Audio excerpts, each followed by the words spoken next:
bem-vindo ao Mamãecast, o melhor podcast para mães da internet. Eu sou a Carol Hessel e eu tô muito feliz de ter você aqui de volta novamente. Eu espero que esse não seja o nosso primeiro episódio, mas se for, não tem problema, tem um monte de vídeo para você maratonar e se conectar com histórias de mães, aprender muito com especialistas, porque lembra, o Mamãecast é a nossa rede de apoio para outras mães, rede de apoio para futuras mães, para gestantes, então é aqui que você vai se sentir acolhida, é aqui que você vai ter muita informação e principalmente que você vai poder olhar para a mulher que está além da maternidade, fechado?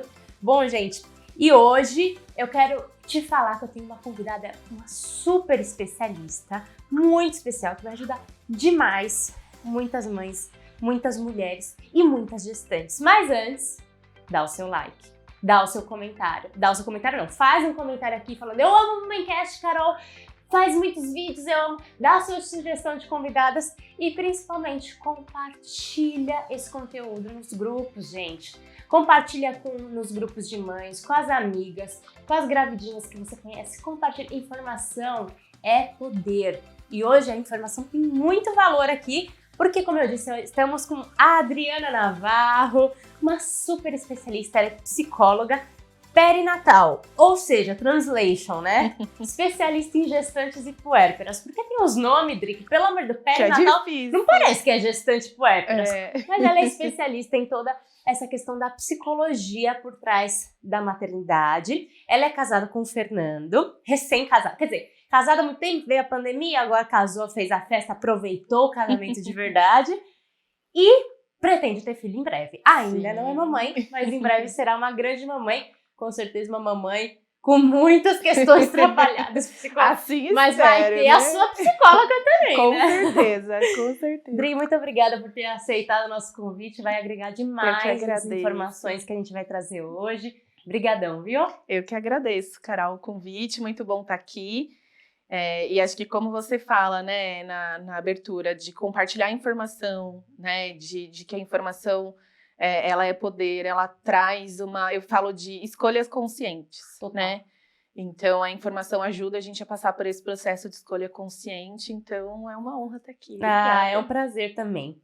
Bom, vamos começar a falar sobre esse universo do pré-natal psicológico, né? Uhum. É um projeto que você tem e você trabalha com as gestantes, abordando vários temas, vários assuntos que a gente até vai esmiuçar aqui esses assuntos.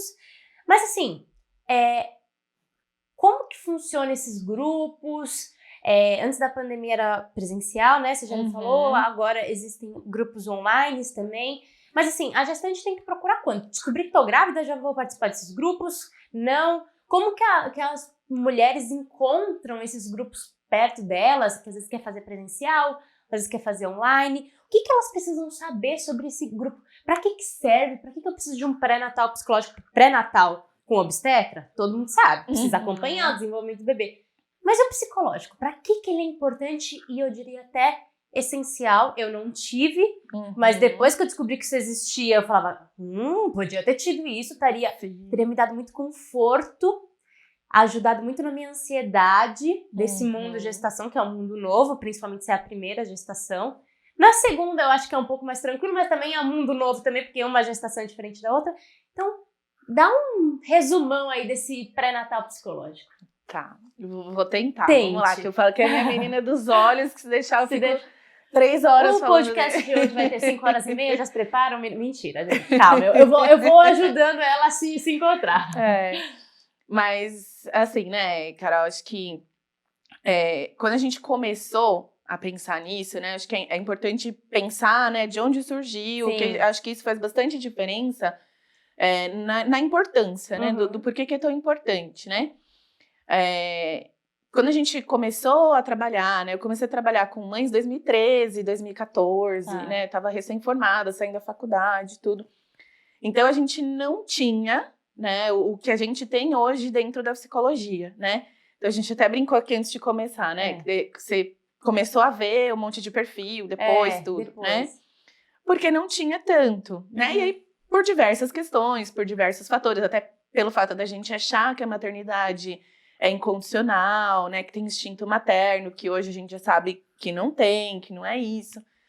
Mas era assim, para que a gente vai olhar para a saúde mental de algo que é natural e instintivo, né?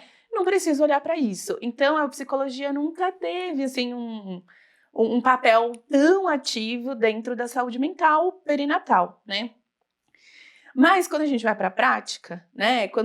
Enfim, a gente foi tendo várias mudanças e tudo mais, e a psicologia foi ganhando espaço, né? Perfeito.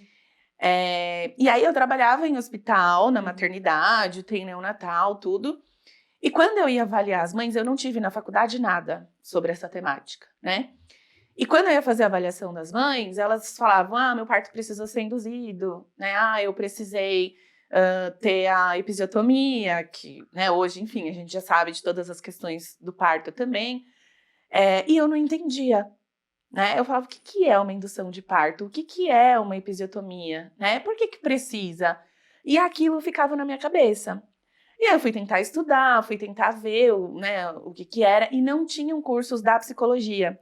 Então eu fui para o curso de doula, né? Encontrei o curso de doula e falei, eu vou fazer para entender sobre a fisiologia do parto, né? Sobre todas essas questões. Ou seja, até então não existia nenhuma especialização em psicologia perinatal. Tinha uma do Instituto Gerard, em São Paulo, que tem até hoje, que é uma das mais reconhecidas, mas que ainda não era muito abordada, não era falada, né? Então a psicologia não tinha esse espaço. Em casa, E aí fui para o curso de doula, fui tentar entender, encontrei a humanização, e não tinha, a humanização fala muito em evidência científica, né? E a gente não tinha também uma vasta produção dentro da psicologia. Então, quando você buscava evidência científica na psicologia, tinha pouca coisa, né? E grande parte das coisas que tinha sempre voltado para uma doença. Então, para algum diagnóstico. Entendi. Né? E eu queria entender mais da saúde mental, de como funcionava o emocional nesse processo. E aí fui estudar, falei, então eu vou para o mestrado, vi que tinha um grupo, né? Na faculdade que eu estudava, estava começando um grupo. Falei, vou para esse grupo, e já que não tem, vamos tentar produzir. Legal. E aí a nossa primeira questão foi assim, vamos tentar entender se a via de parto influencia na depressão pós-parto, né, no relacionamento conjugal, coisas nesse sentido. E a gente começou a entrevistar puérperas, né? Fizemos a divulgação. Isso no seu mestrado? Lá em 2015, 16, mais ou menos. E a gente começou a entrevistar essas mães. Então a gente entrevistou mais de 90 mulheres para entender como que foi, principalmente a parte emocional no pós-parto. Legal. Né?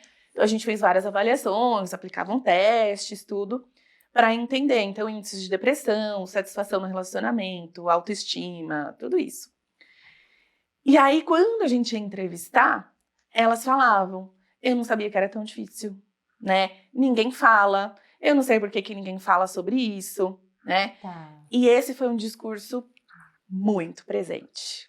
E aí você começou a perceber, opa, não tá sendo tão instintivo como a psicologia tradicional acha que é, né? Aí isso trazia pra gente uma inquietação e a gente falou, bom, então já que ninguém fala, vamos falar. Legal. Né? Vamos fazer alguma coisa para falar. E aí a gente começou a pesquisar nesse sentido. Legal. E aí a gente encontrou o pré-natal psicológico que estava também no começo, né? Então a gente tinha algumas psicólogas trabalhando, a gente tinha 2 psicólogas que já tinham citado sobre isso, né? E tinha uma que começou a publicar. Então mesmo de publicações, de artigo, tudo, a gente não achava muita coisa. Raso. E aí a gente começou a construir o nosso grupo. Então a gente pegou o artigo que a gente viu de pré-natal psicológico, como fazia, e aí dentro das entrevistas que a gente tinha ouvido, a gente falou, então vamos montar o nosso modelo de grupo e vamos para a prática ver como que funciona. Né? E aí esse grupo de preparação da gestante, no caso, para o parto e para a vida pós-maternidade. E aí a gente começou a fazer os grupos, né? Então eu falo que assim, o primeiro a gente fazia gratuito, justamente porque não era conhecido, então as pessoas, assim, o primeiro a gente teve que divulgar pra caramba, e foi um sufoco. A gente teve 8 participantes, mas para conseguir as 8 foi assim, um sufoco. né? Então, muita divulgação. A pessoa não sabia o valor disso, né? E elas chegavam assim, eu vim porque é de graça, né? Já que era gratuito, eu vi lá, né? Não sei muito bem o que é isso, mas bora ver. Deixa ela ver, né? Mas funcionou tanto que quando chegou já no 3º grupo, a gente já tinha lista de espera. Porque entre elas já... Se indicavam, comentavam. Dri, tem uma amiga que tá grávida, quando que vai ter outro grupo? Legal. Então, as próprias participantes, às vezes a gente não abria nem a divulgação para fora. Tá. Eu mandava só para quem já tinha participado e a gente já conseguia montar um novo grupo só com indicações de quem tinha feito, né? E a gente começou. Então, assim, as próprias temáticas que a gente trabalha foi a partir dessas entrevistas que a gente fez, né? Que a gente fez como se fosse uma nuvem de palavras, né? Então, vendo quais as temáticas que mais apareciam, o que era comum em todas, independente da via de parto, né? Então, o que aparecia com frequência. E a gente definiu essas temáticas e aí a gente começou a fazer os grupos, né? Que é tipo uma roda, Adri? Uma roda de troca? A gente chama de um grupo psicoeducativo. Chique o nome. Gostei. Porque assim, a gente tem grupos terapêuticos, que é uma coisa assim que o profissional... o profissional tem um papel diferente ali. A gente tem grupo educativo, como um curso de gestante, por exemplo, perfeito. né? Mas no grupo educativo, o profissional, ele assume uma postura mais ativa. Mais professor. Perfeito. No psicoeducativo, não. O psicoeducativo é assim, a gente traz a temática, então, a gente vai falar sobre conjugalidade. O que é para vocês? E aí, o legal... que já assim, não ia saber. O legal é que aí cada grupo tem a sua percepção. Então, a temática ela vai caminhando conforme a dinâmica de cada grupo. E aí vai trazendo também informações. Então, Isso. Você abre para as pessoas expor a percepção que ela tem sobre determinados temas e aí depois você vai orientando, trazendo informações, trazendo dados importantes sobre aquele tema, é isso? Isso. Legal. Então, assim, a gente parte do que o grupo já sabe. Perfeito. Então, eu não chego assim... E aí, isso já traz a mulher para uma posição de autonomia, num sentido assim, eu não tô ali na frente como a detentora do saber, né? Eu tenho aqui todas as informações e elas estão sentadas numa postura mais passiva. Não. Perfeito. A gente já convida a gestante para uma postura ativa, né? Então, a partir do que o grupo sabe, a gente vai trabalhando aquela temática. Perfeito. Né? E a partir de quantas semanas a mulher deve... É legal ela procurar esse grupo a partir de, sei lá, de quanto tempo? A gente indica de 12 a 24 semanas. Começar a participar de algum grupo. Entre 12 e 24, né? Então, tô com 12, tô com 23, 24 semanas. Porque cada trimestre da gestação tem as suas características. Ou seja, início do segundo semestre, dentro do segundo semestre. Do trimestre, né? Trimestre, semestre, né? Calma, meu bem, trimestre. Então, dentro do segundo trimestre, por quê? São 12 encontros, né? E isso é outra coisa Essa que é a sua importante. metodologia, mas... tá. O que a gente indica, né? Tem muitos grupos de gestantes por aí, mas que geralmente são grupos que a gente chama de aberto, né? Tá. Ou seja, tem lá a temática e cada semana são pessoas diferentes. Tá. Né? Não tem um início, meio e fim. Não. Tá. E essa é uma diferença que eu acho que é importante, né? Dentro desse modelo, né? Por quê? Porque isso cria o vínculo. Né? Então, era o mesmo grupo. Acaba criando um grupo uma rede de apoio ali, um grupo de mães que elas ficam conectadas ali. Sim, tá, sim. Entendi. Assim, é o mesmo grupo do começo ao fim, né? E elas ficam com a gente 12 semanas. Tá. Então, era um encontro por semana, né? Toda segunda-feira à noite, quando era no presencial. E aí, cada semana, a gente levava uma temática. Legal. Né? Então, assim... É um espaço seguro, né? Que elas se sentiam à vontade. A gente não fazia com os maridos junto, eram só as gestantes, né? Tá. Porque quando a gente fez a primeira pesquisa, que a ideia era saber se o parto influenciava no restante, a gente viu que tinha uma coisa anterior ao parto, que era o relacionamento conjugal.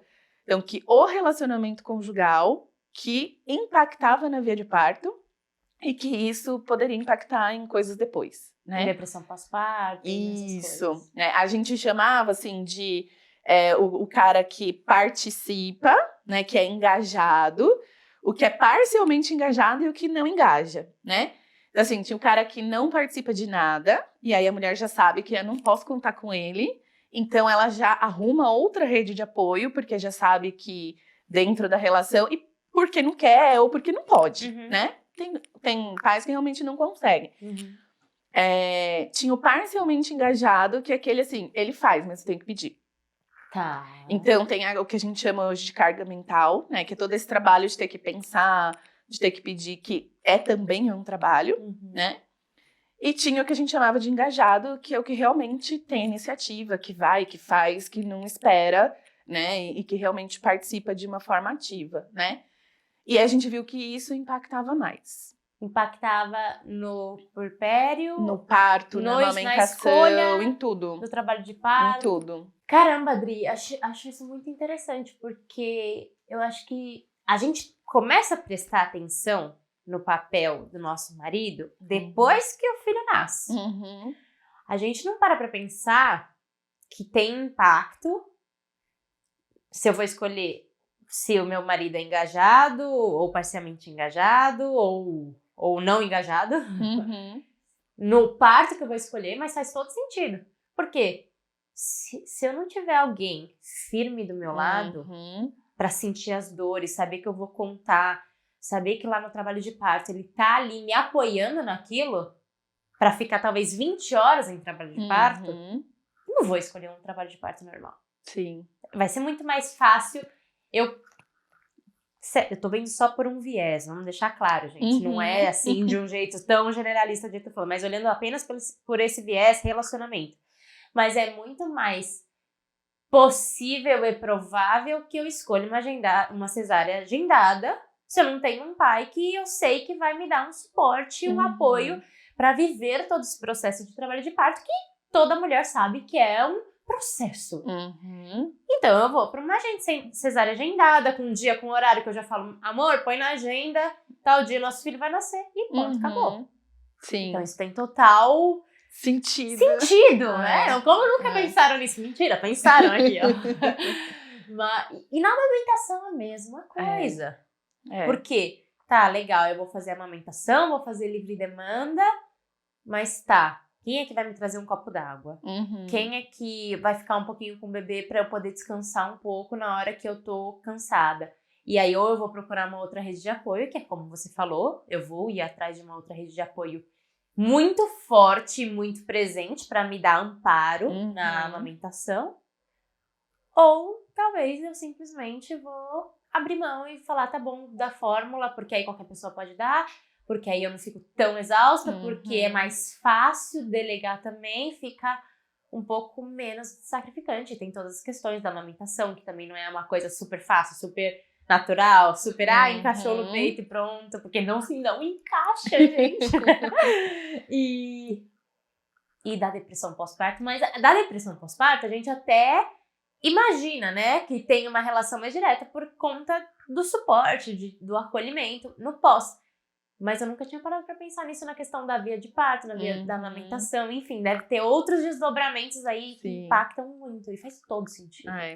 Porque assim, quando a gente tem ali um parceiro que tá realmente engajado, é diferente de ter um parceiro que vai chegar e vai falar assim, o que você escolher pra mim tá bom, né? Tanto faz. Esse é o parcialmente engajado, talvez, né? Então tem o que não vai estar engajado, por exemplo, vai questionar, não, você tá ficando louca, não é isso, né? Pra que ficar inventando moda, né? Pra que ficar essas coisas natureba demais, né? E assim vai. Perfeito. Né? E tem o que vai falar, tanto faz, o que você decidir pra mim tá bom, né? Eu apareço lá no dia, né? E tá tudo certo, mas não se envolve, sabe? Não tá ali, de fato, entendendo, prestando atenção, tudo. E tem o que vai engajar, que vai ler também, que vai estudar. A gente tinha pais que falavam, pelo amor de Deus, como é que ninguém sabe disso, né? Os homens também precisam saber. Isso aí, assim, todo amigo meu que for pai, eu vou contar, eu vou falar como é, né?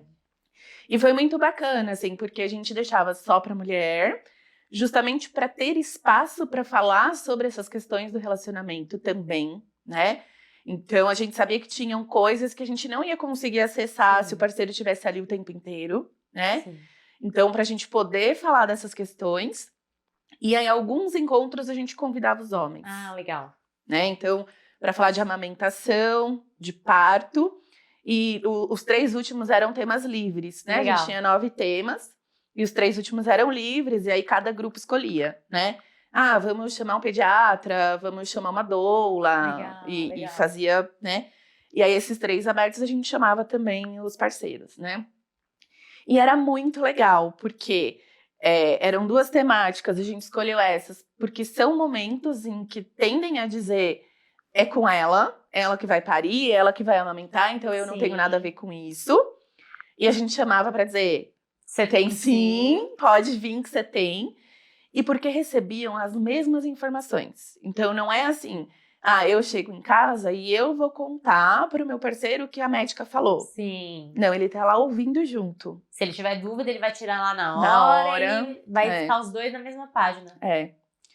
Então, Muito eram bom. as temáticas que a gente abria. E foi muito legal que em vários grupos, os pais começaram a pedir um grupo para eles também.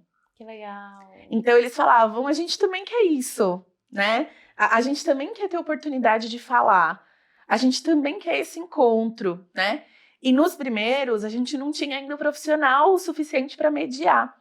Então, nos primeiros grupos, que foi 2016, 2017, os próprios pais montaram o grupo deles e aí eles marcavam. Então, sei lá, ainda na gestação, eles faziam assim, hoje as meninas vão estar lá no grupo, então vamos se encontrar em algum lugar lá perto para trocar uma ideia também e para conversar, né? Então, eles montaram um grupo de WhatsApp deles. Olha só. E aí eles são marcavam. pais super engajados.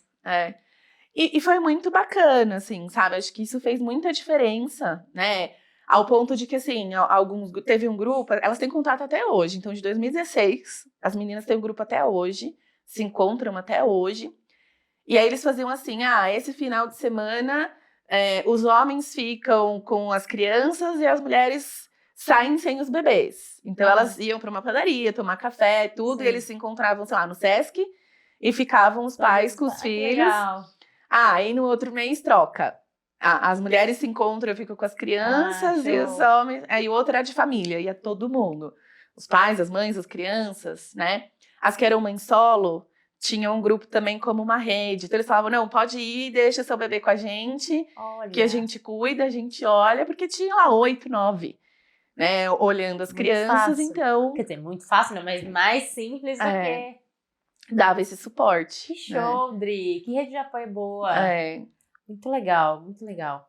E agora, então, para a gente começar a aprofundar um pouquinho, a Adri, ela me passou as temáticas fixas, né? E aí eu destrinchei em algumas perguntinhas para a gente até mesmo entender um pouquinho mais, para você dar algumas noções aqui para as mamães sobre esses temas principais. E aí, o primeiro tema que eu trouxe aqui é ansiedade e sexualidade na gestação. Porque, assim, é uma coisa que fica uma ansiedade, acho que principalmente para quem é mãe de primeira viagem. A gente não sabe direito as etapas, a gente não sabe o que pode acontecer, tanto durante o processo de gestação, quanto no parto, quanto no pós-parto. A gente só escuta experiência de uma, de outra, e aí escuta sua mãe, sua avó, sua tia, o papagaio, e aí fica naquela ansiedade gigantesca. Então eu queria que se você pudesse trazer um compiladinho dos principais medos e ansiedades e questões que pegam na hora da gestação. E aí eu separei alguns para você ver e validar, que eu penso que deve rolar muito essa questão de medo de não dar conta, medo do trabalho de parto, aumento de peso, mudanças de corpo, receios do que vai fazer do trabalho, como é que vai ser, privação de liberdade, às vezes segundo filho, terceiro filho, como é que lida. Então eu imagino que deve ser questões que devem pegar bastante para essas mulheres. E como trabalhar essa ansiedade, como trabalhar essa questão de relaxa, que não é bem assim, não, se virassem pra mim e falar, relaxa que passa, eu ia falar, minha filha, Fácil de falar, né? vem fazer aqui passar, entendeu? Como que a gente lida com esses medos? Se tiver mais alguns desses que eu não abordei, quais que são os mais comuns, assim? Esses que você trouxe, de fato, são os que mais aparecem. Eu sei por quê. Eu vivi, gente. Vocês estão pensando aqui. A mãe tá on. Mas eu acho que assim, o fato de estar em grupo, eu acho que é um plus. Tá. Né? Porque você vai ouvindo outras experiências, né? Então, sei lá, às vezes eu tenho uma mãe que não desejou tanto aquela gravidez, né? Que, poxa, não queria, não agora, não sabia se eu queria ser mãe. E eu tenho no grupo aquela que fez vários tratamentos, que tá tentando há anos, né? Tá. E aí, poder colocar essas duas pessoas juntas, né? Para elas conversarem, para elas trocarem experiências, né? Para ver que com a minha colega tá acontecendo uma coisa muito parecida. E ainda que às vezes fosse o contrário, né? A questão da sexualidade, por exemplo. Eu vou ter gestante que vai falar, nossa, pra mim, nossa, foi nas alturas, né? Tô super ativa, minha libido tá lá no alto. E eu vou ter outras que vão dizer, gente, como assim? Sabe? Que absurdo, pra mim não. Mas poder colocar essas pessoas juntas num lugar de acolhimento e elas poderem falar sobre isso, né? O fato de você poder falar sobre isso num lugar que vai te acolher já ajuda muito, né? Então, verbalizar, não fica só na sua cabeça. E você não fica se sentindo a única, né? Porque eu acho que isso, o grupo, né? Independente se for num pré-natal psicológico ou um grupo de amigas, ou enfim. O grupo ajuda muito nisso de... Quando a gente não se sente sozinha, a gente não se sente um peixinho fora d'água, né? Então é como se... Tá, beleza, tá ruim, mas tá ruim pra mais pessoas. Então, assim, o problema não sou eu, é a situação. Ela remete a isso. Acho que dá um pouco esse quentinho no coração de que... Opa, tá tudo bem. Talvez eu tenha que sentir isso mesmo. Eu estou sentindo como lidar. E aí ter um profissional te ajudando a ver uma nova perspectiva, te ajudando acolhendo aquele seu sentimento, acolhendo seus pensamentos, aí eu acho que dá mais conforto ainda, né? E aí a gente vai desconstruindo um pouco algumas ideias, né?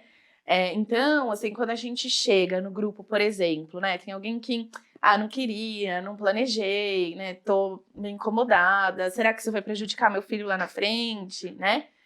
Quando a gente começa a falar, olha, não é isso, né? Maternidade não é instintiva, o amor materno não é incondicional, pelo contrário, né? Tá cheio de condições para esse amor acontecer.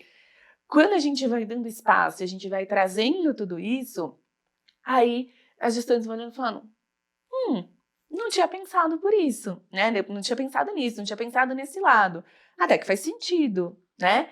E a gente vai desconstruindo, acho que principalmente essa ideia de que instinto materno é incondicional. Porque muitas vezes a mãe que desejou muito vai ter mais dificuldade para lidar do que aquela que não desejou tanto, né? Porque imagina, você tá há um tempão tentando, né? É algo que você quer muito, que você deseja muito, e quando acontece, putz, cadê o amor, né? Eu não tô me sentindo plena, eu não tô me sentindo linda, maravilhosa, que nem as pessoas falam, né? Que tá gestante é a melhor fase da vida. Poxa, pra mim tá sendo a pior, né? Então, dar espaço para falar e dizer tá tudo bem, né? Não tem nada de errado acontecendo com você.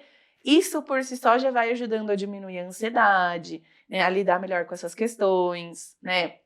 A própria sexualidade, assim, a gente vai vendo tanto de coisa que tem envolvida, né, por trás. Principalmente a gente vem de uma história independente de religião, né, mas a gente vem de uma cultura com uma base cristã, que a gente tem essa ideia da maternidade como algo sagrado, né, e do sexo como pecado. Então, como que as duas coisas coexistem, né?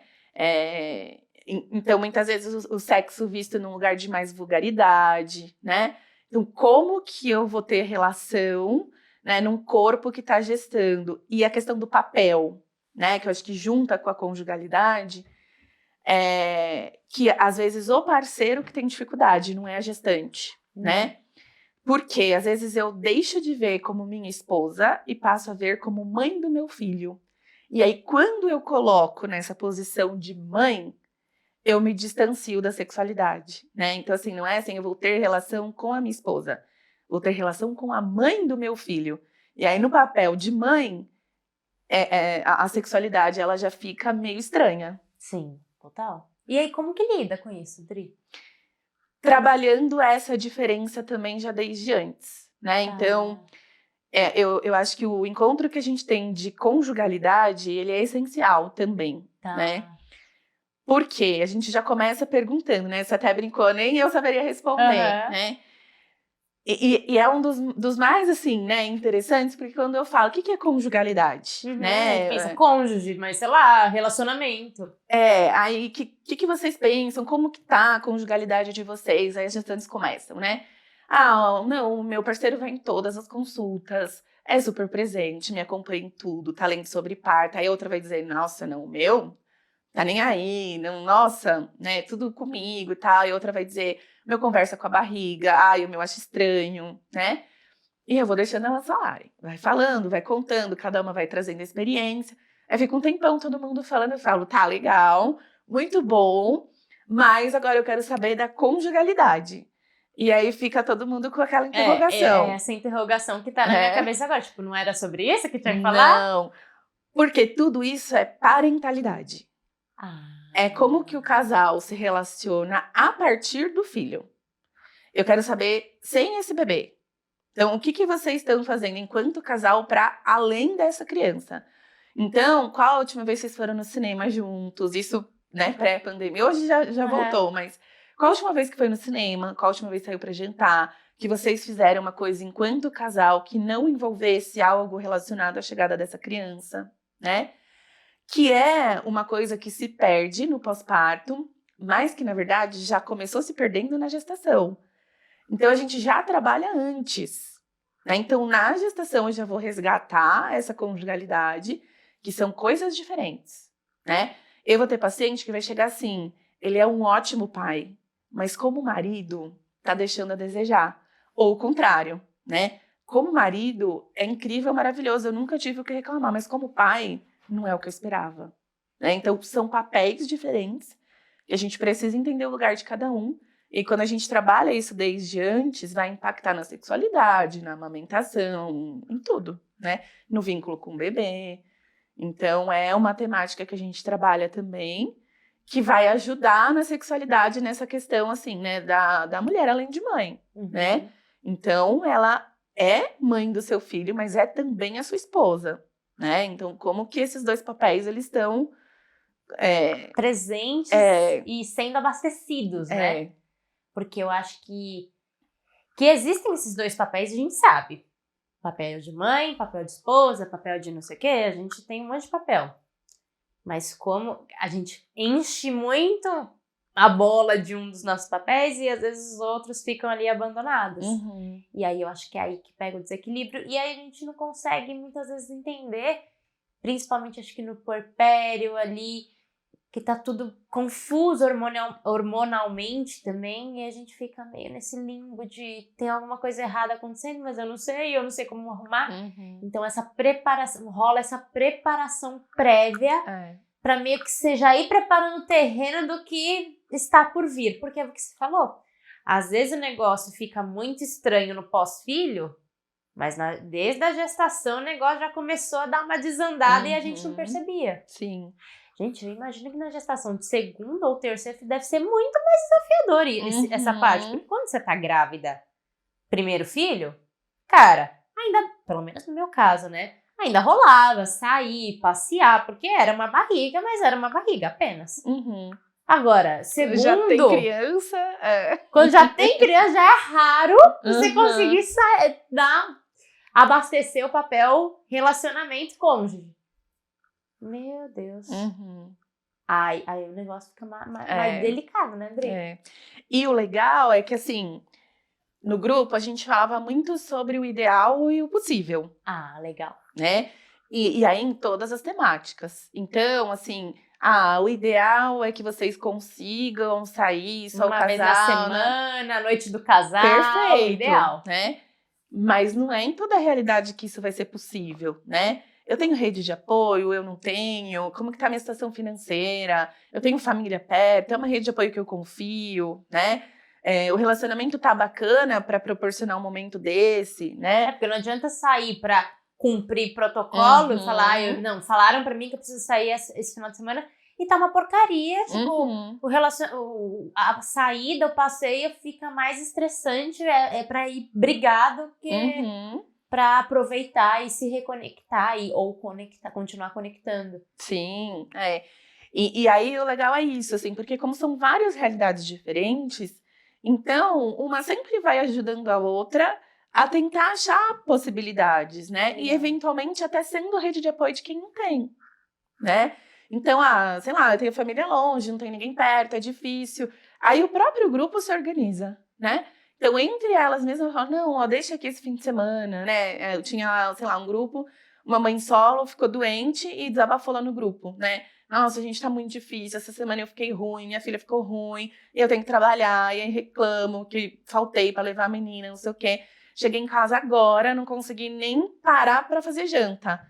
Aí uma do grupo que morava perto falava, eu fiz. Então aguenta aí que eu vou levar um pouquinho pra você. Ah, que legal. Né? E aí ia, levava e falava, vai tomar um banho que eu olho a neném Fica aqui aqui um enquanto pouquinho. você... Então o próprio grupo vai ajudando a desenvolver essas ferramentas, sabe? Perfeito, gente. Isso é a riqueza de um grupo, né? De mães, de rede de apoio, que é tão essencial. Eu não fiz pré-natal psicológico, mas eu tive, os meus obstetras, eles têm um grupo com todas as gestantes. E aí a gente fez um grupo paralelo dos obstetras com as crianças que iam nascer na mesma data, em datas próximas. E rolou exatamente isso. Dentro do meu grupo, uma das mães, ela era o segundo filho dela, o primeiro algum dos meninos estava doente, ou os dois. E aí uma foi lá, saiu, assim, é uma distância gigantesca aqui em São Paulo, levou uma sopinha pra... Sim, foi um acolhimento que, gente, façam isso, meninas. Às vezes a gente tem vergonha como pessoa, o ser humano é um bicho esquisito, né? A gente tem vergonha de se oferecer, de prontificar. E às vezes pra você vai ser um sacrifício, você vai ter que se locomover, vai ser um pouquinho difícil. Mas, cara, o ganho que a própria pessoa que tá oferecendo ajuda tem em poder ajudar, em poder colaborar com outra mãe, e a outra mãe que tá recebendo, gente, é um ganho assim imensurável. É verdade. Né? Então, mães, vamos nos apoiar mais, vamos nos acolher mais, porque todo mundo precisa. E a gente sabe o quanto que é difícil pedir ajuda. É difícil a gente chegar e falar, eu não tô mais aguentando, por favor, alguém pode vir aqui na minha casa? Quase ninguém vai fazer isso. Então, ter essa proatividade, às vezes, entre nós mães é muito essencial. Porque é fácil falar, se você precisar, pode me chamar. Cara, provavelmente a moça, a mãe, a mulher que tá ali do outro lado, não vai. Né? Então, ter essa proatividade de, olha, você não me chamou, mas eu tô aqui. E se a pessoa não quiser, muito obrigada, peguei, não quero que você fique aqui comigo, porque tem pessoas que são mais reservadas, ela vai falar que não, obrigada, e vai receber o que você levou, né? Então, isso é um detalhe bem básico que é bem importante a gente trazer. Bom, show, check sobre ansiedade e sexualidade. Agora vamos falar sobre parto, tipos de parto, né? Que é um outro tema que você aprofunda, que você traz o homem. Eu achei muito legal também trazer o homem, porque os homens acham, isso aí é com ela. Mas não, né? Não é bem por aí. E assim, parto humanizado, você já falou que conheceu essa vertente, curso de doula e tudo mais. Mas sobre parto, quais são os principais tópicos que você alerta, que você ensina, que você planta uma sementinha ali nas gestantes para você plantar nas mães aqui do Mamencast também, que é importante a gestante estar atenta, prestar atenção, ou uma dica assim, algo que ela tem que conversar com o marido que seja bem essencial. Dá Dá uma visão aí, geral. Vocês perceberam que eu tô tirando uma cascona da Adri, tema por tema, eu tô pedindo pra ela ajudar mais aqui, pra dar um fôlego. Porque Eu falo que cada tema daria um capítulo de podcast encontro, literalmente, né? Vamos fazer um encontro, MamãeCast, Adri. Ó, prometo que se rolar, quando rolar um encontro do MamãeCast presencial, a Adri vai lá pra trazer um tema bem importante pra gente abrir uma roda, fechado? Fechado. Então, combinado. Mas vamos lá, vamos falar de parto agora.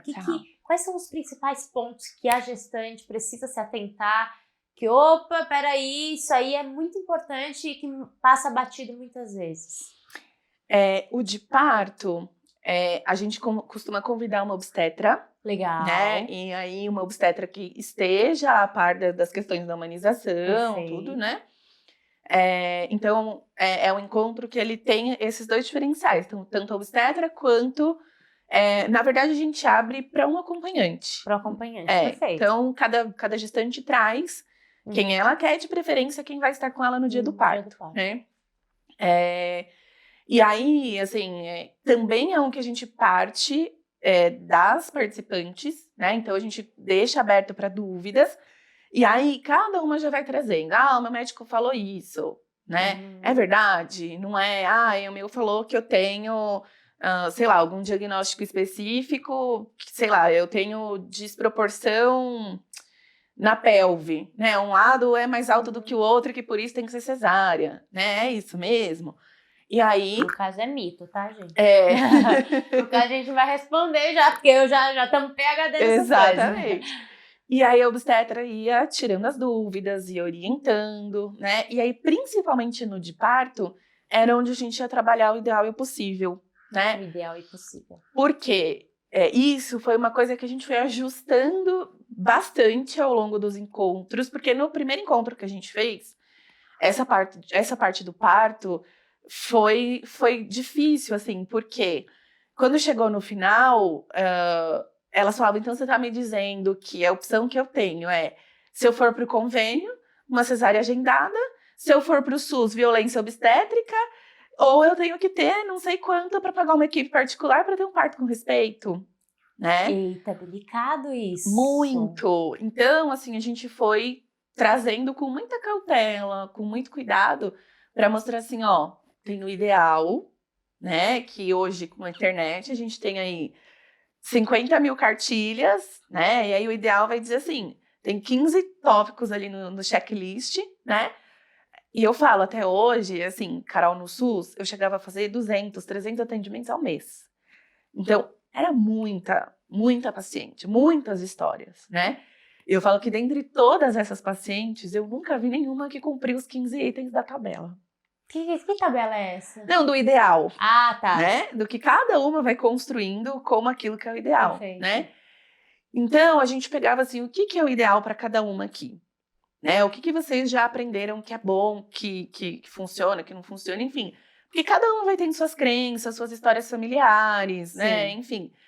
E a gente falava, dentro da sua realidade, qual que é o melhor possível que a gente consegue chegar?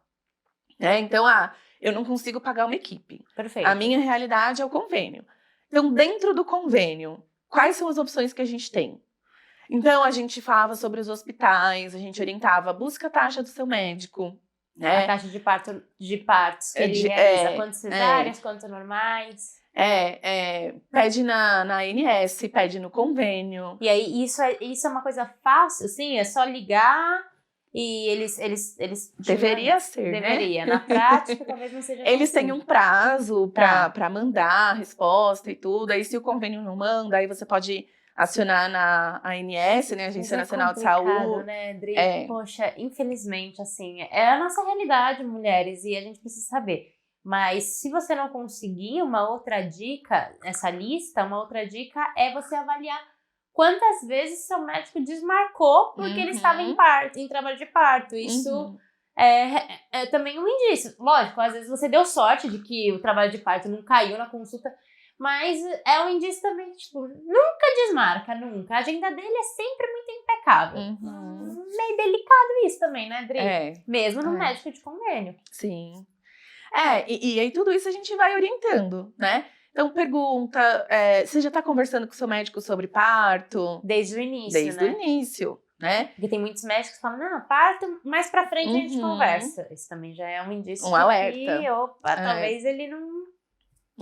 A gente até tem hoje já em vários perfis do Instagram, né? Você encontra lá, né? 5 sinais de alerta na hora legal. da consulta. Eu lembro, até que tinha uma imagem, é uma cilada, Bino, né? Do meme, justamente falando sobre isso, né? Então, a gente vai orientando nesse sentido, vai tirando as dúvidas, aí a obstetra fala quais são as reais indicações de cesárea, né? Quais são as exceções, aí cada uma vai perguntando. E aí, como a gente tem um certo conhecimento da região, né? E isso acho que era uma questão também do presencial, né? Hoje, com o virtual, às vezes num grupo a gente tem pessoas de estados diferentes, né? Mas quando é uma coisa mais local, então a gente sabe mais ou menos como funciona na região, né? Legal. Qual hospital aceita doula, qual não aceita, né? Qual que tem uma equipe de plantão bacana, qual que o plantão não é tão legal assim, né? Isso é legal. Então a gente vai aprendendo as estratégias que a gente tem e aí a gente vai orientando, né? O meu vai ser com plantonista. Tá, então dentro dessa realidade, será que pelo menos, de repente, uma obstetrícia consegue ter com você? Né? Para te levar para o hospital já no momento do trabalho de parto, que dá mais segurança, né? Legal. Boa dica aí para mulherada que não tem condição de pagar um particular, e aí vai ser para a equipe médica do plantão, que vai fazer o seu trabalho de parto. De repente, contratar uma obstetriz ou uma enfermeira obstétrica, enfim. Uma doula também, mas uma obstetriz é mais legal porque consegue medir a dilatação, né? Os batimentos cardíacos, então consegue te levar para o hospital na hora em que o trabalho de parto esteja ativo. Ativo não, ativo, literalmente, sem aspas. Ou se precisar antes, enfim. Porque aí a taxa de sucesso,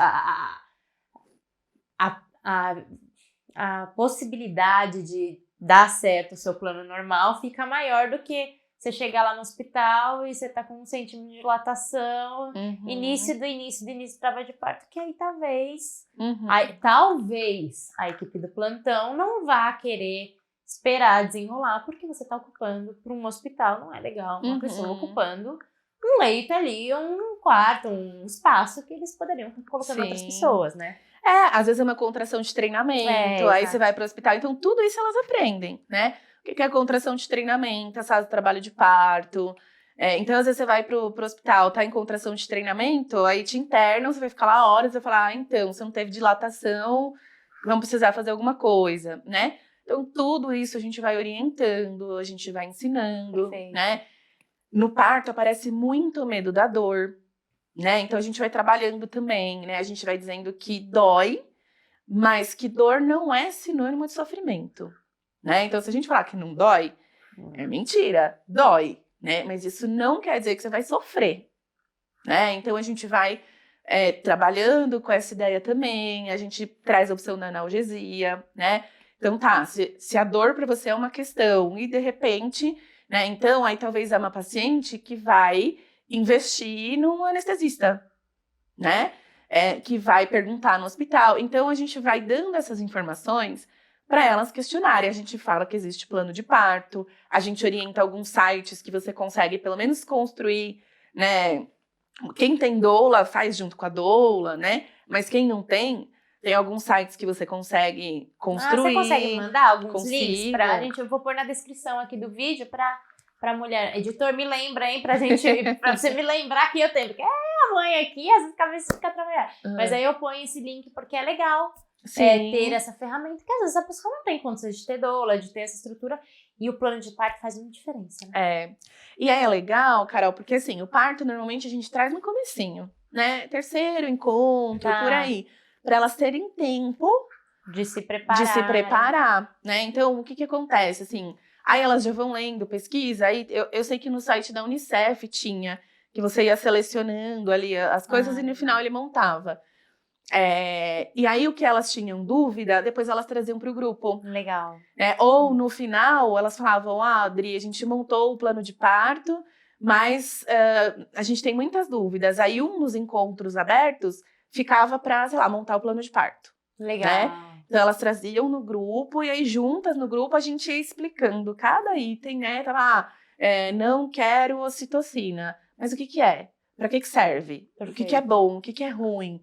E a gente ia trabalhando item por item para que se sentissem mais seguras, mais tranquilas, né? Então, o parto, a gente trabalhava no comecinho para ter esse tempo de entender, né? E muitas trocaram de equipe depois. Olha só. Né? Então, e aí, ajudava. No caso de plano de parto, se a pessoa chega num plano de parto no SUS ou num hospital sem equipe particular, ela tem que entregar pra quem, Dri? Porque assim, no meu caso, eu tive a condição de ter uma equipe particular, então eu nem me...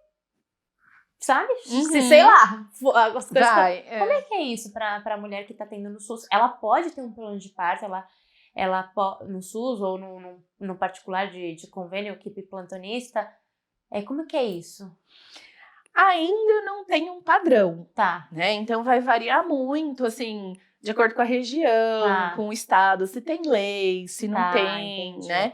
Então isso é uma das coisas que a gente vai orientando também a pesquisar, né? Legal. Então, por exemplo, você pode ir no hospital que você pretende já perguntar. Aí, um dia eu quero trazer um plano de parto. Como é que funciona aqui? Isso. Geralmente os hospitais têm uma visita antes. Legal. Então ela já chega no hospital com algumas perguntas para fazer. Como que funciona? Vocês têm analgesia? Não tem? Como que é? Que tipo de anestesia que é? Né? Tá, legal. Então elas já vão mais preparadas para fazer esses questionamentos, né? Já perguntam e tudo. Então, assim, geralmente a gente orienta a entregar antes no hospital, a protocolar, que a gente fala, né?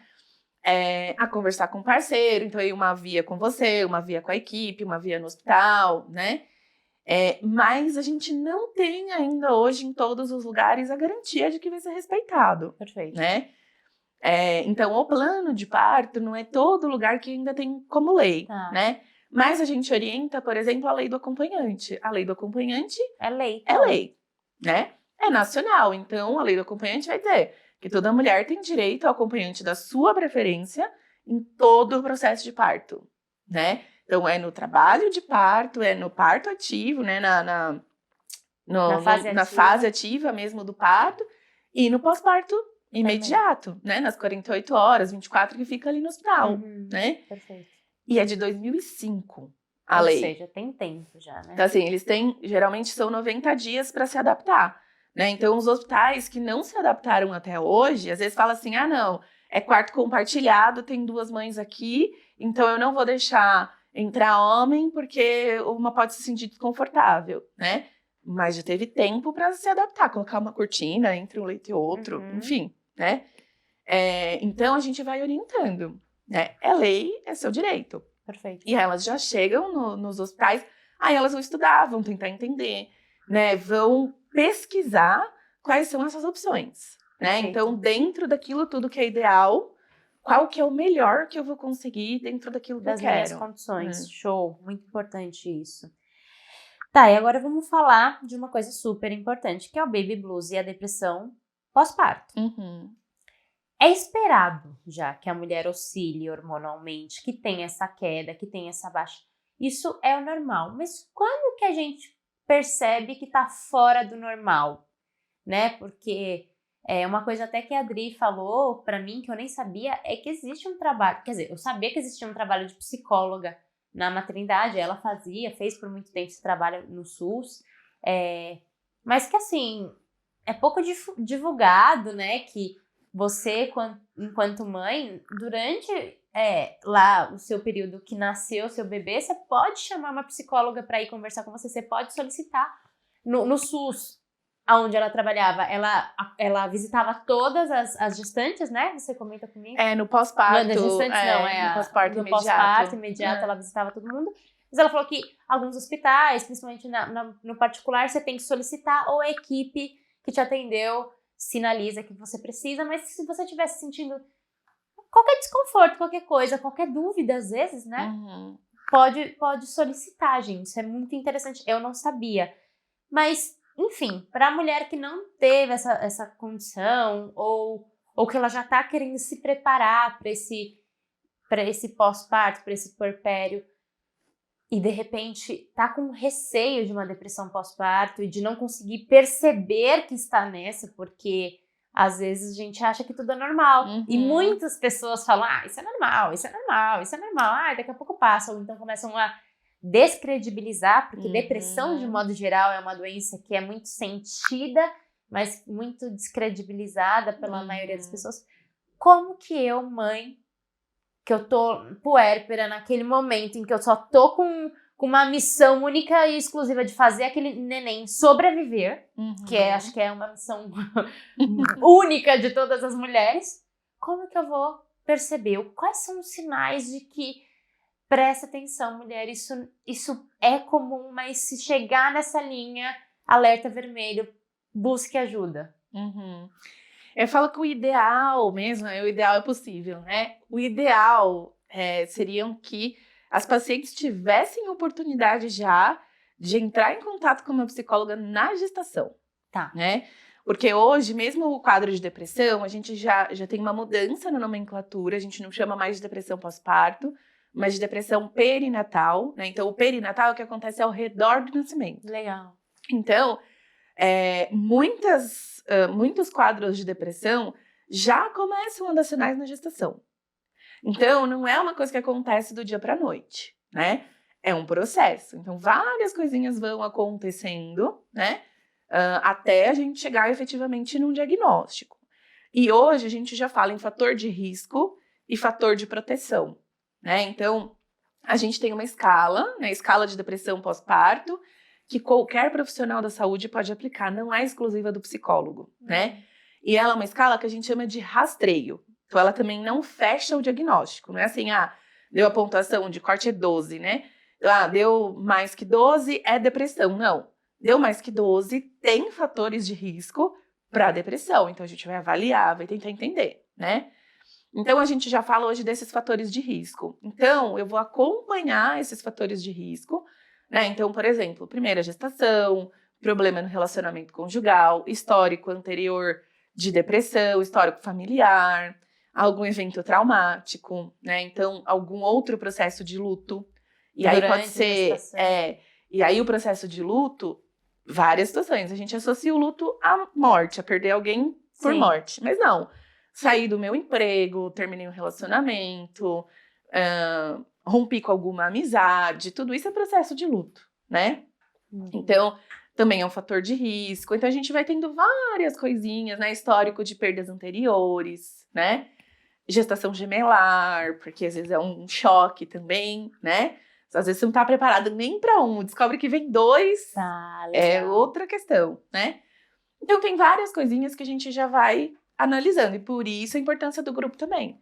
Porque aí no grupo a gente já vai cuidando disso, né? Já vai identificando os fatores de risco e cuidando deles, né? E aí o Baby Blues, o que acontece? O Baby Blues tem a parte hormonal, tem a parte fisiológica, mas tem também a parte emocional, né? Então, a gente fala que é um período de luto. Então, a gente não associa o luto ao nascimento, né? A gente associa a morte, alguma perda, né? Então, você fala, nasceu um bebê, tá chegando uma vida e eu tô de luto? Tá, né? É estranho, né, ouvir isso. Mas é assim, eu falo que fica num limbo, assim, né? É um limbo, porque eu não tenho mais o corpo de antes, né? Não tenho mais o corpo de grávida, mas eu não sei muito bem o que é esse corpo de agora, né? Dá um estranhamento, a barriga demora um tempo para voltar. Tem mulher que acha que tirou o bebê, a barriga já volta. Não, né? Então demora. Agora sai leite do meu peito, então como que eu vou lidar, né? O seio que tem, ao mesmo tempo, uma questão erógena, né, da sexualidade, mas é o que amamenta o meu filho, é o que alimenta, né? Então, como que eu vou lidar com esse corpo? Então, tem esse estranhamento, né? Tem o estranhamento na relação, né? Então, é essa questão assim, antes era o meu marido, agora é o pai da minha filha. Então, né, isso que a gente já falou, como que esses dois papéis, eles coexistem, né? Então, nossa, às vezes como marido 10, mas como pai mais ou menos, né? Então, como que eu vou lidar com essa questão do relacionamento? Então, é o luto no relacionamento também. E o luto de si mesma, né? Por isso que a gente fala de uma solidão, né, nesse começo. Por mais que você tá rodeada, às vezes, de pessoas, eu falo que é uma solidão de si mesma, falta você ali, né? Então, tem esse luto da própria imagem. Então, assim, eu não sou mais o que eu era. Eu já sei que eu não sou mais o que eu era. Mas eu ainda não sei ser esta nova pessoa. Então, quem sou eu, mãe? E isso você só vai descobrir sendo, né? Tanto é que tem vários memes na internet também que falam, eu era uma ótima mãe até ter filho, né? E depois que eu tive filho é que você vai se conhecer nesse papel, né? E tem o luto da relação com os próprios pais. Porque até então, o que a gente tem como referência é o que a gente tem de modelo de pai e mãe, né? E aí, ou eu vou querer repetir, foi muito bom, eu quero fazer igual, ou foi muito ruim, eu quero fazer completamente diferente, ou foi tão bom que eu jamais vou conseguir ser o que minha mãe foi pra mim, o que meu pai foi pra mim, né? Então tem esse também, né? De nunca se sentir tão competente quanto, né? Então, você deixa de ser só filha e passa também a ser mãe. Por isso que muitas mulheres falam, eu aprendi a ver minha mãe de uma maneira diferente, a minha visão mudou muito, minha relação com os meus pais mudou depois que eu me tornei mãe, né?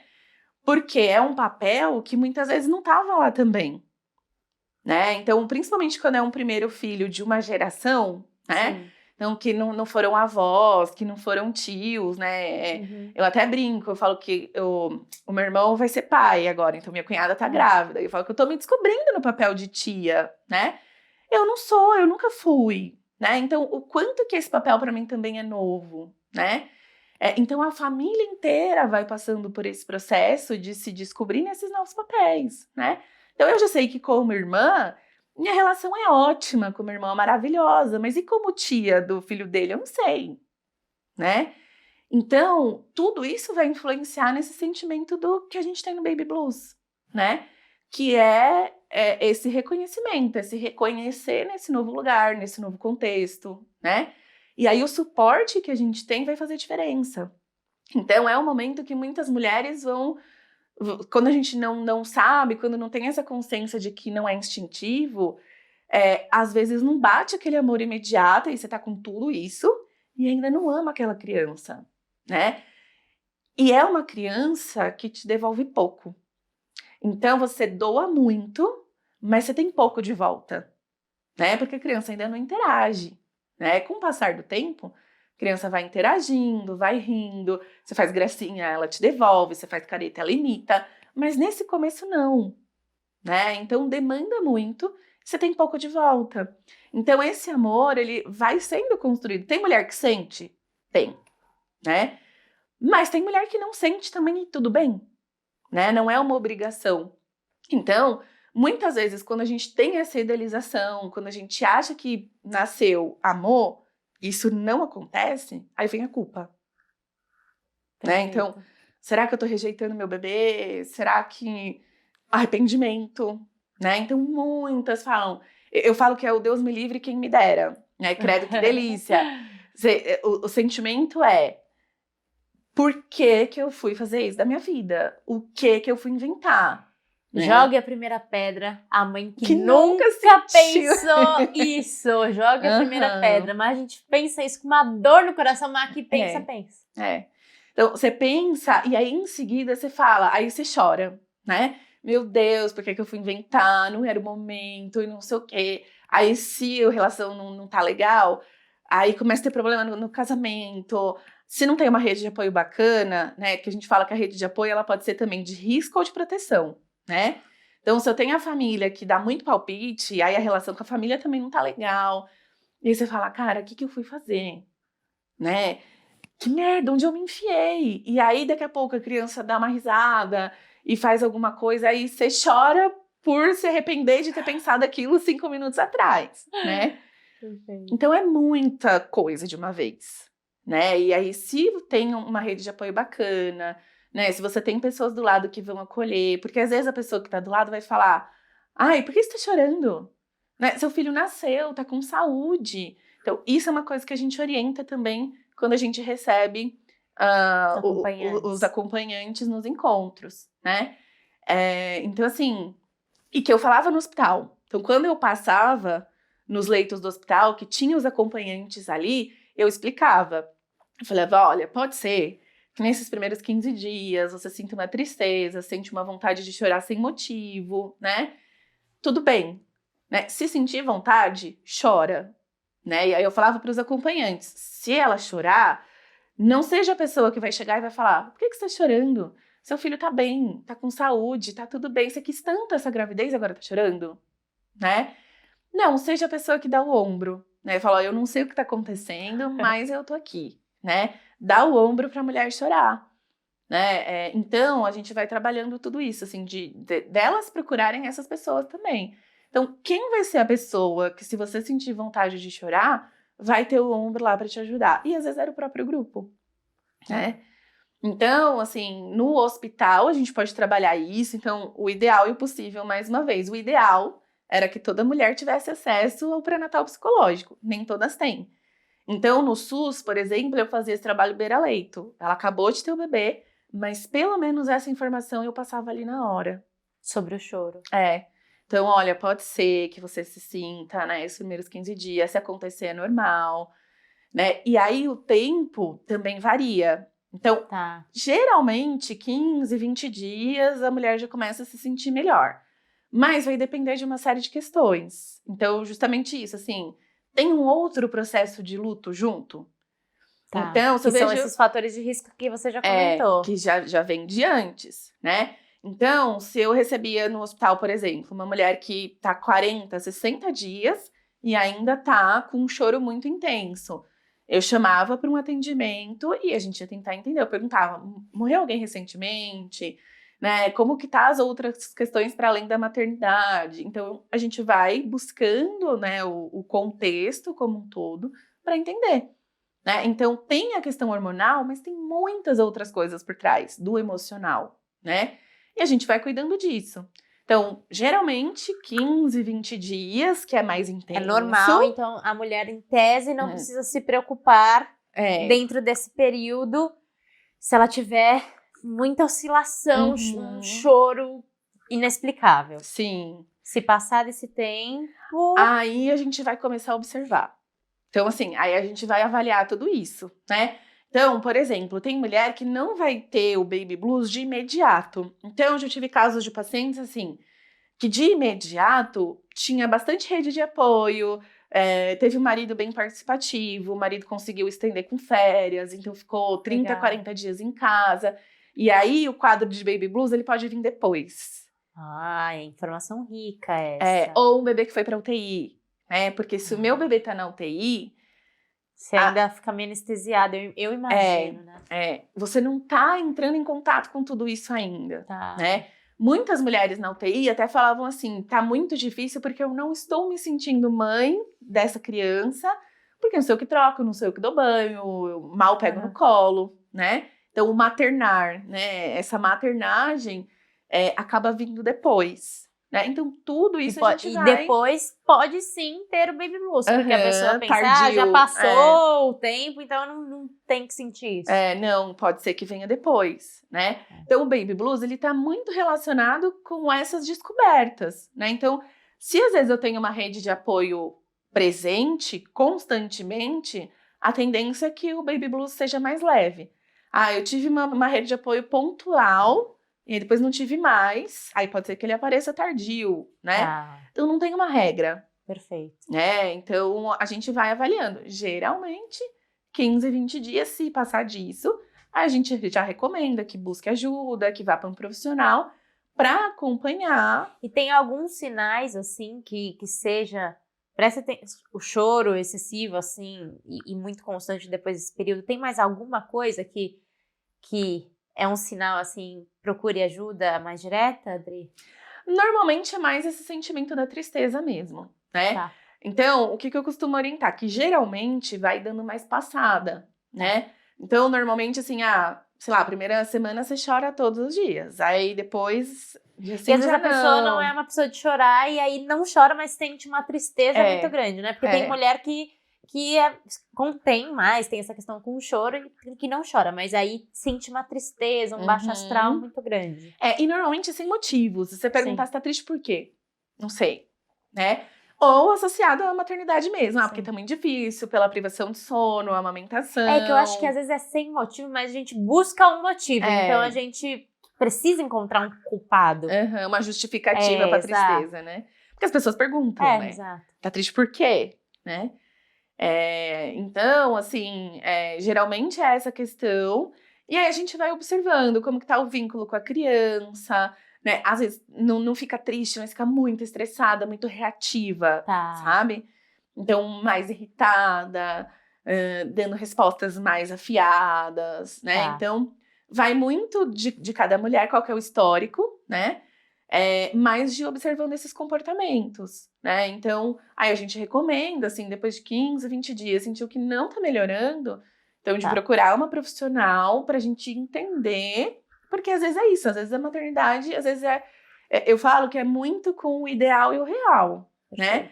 Então, quanto mais eu idealizo, às vezes mais difícil maior, às vezes, né? é entrar em contato com a minha realidade, né? Então, a gente vai entender o que você idealizou, né? Aonde que tava ali as suas expectativas que não estão batendo com o que você tem agora. E aí a gente vai ajustar a expectativa com a realidade. Perfeito. Né? Então, trabalhar nesse sentido também, né? Perfeito, Dri.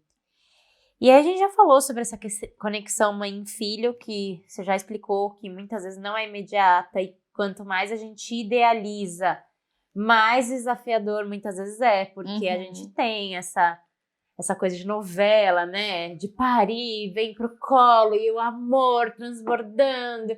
E realmente isso acontece. Eu tive uma conexão com a minha filha desde o início, mas eu já estava pronta para não ter, porque eu já tinha passado com uma amiga, ela já tinha me alertado sobre isso, e foi a primeira vez que eu tinha ouvido sobre isso. Eu falei, gente...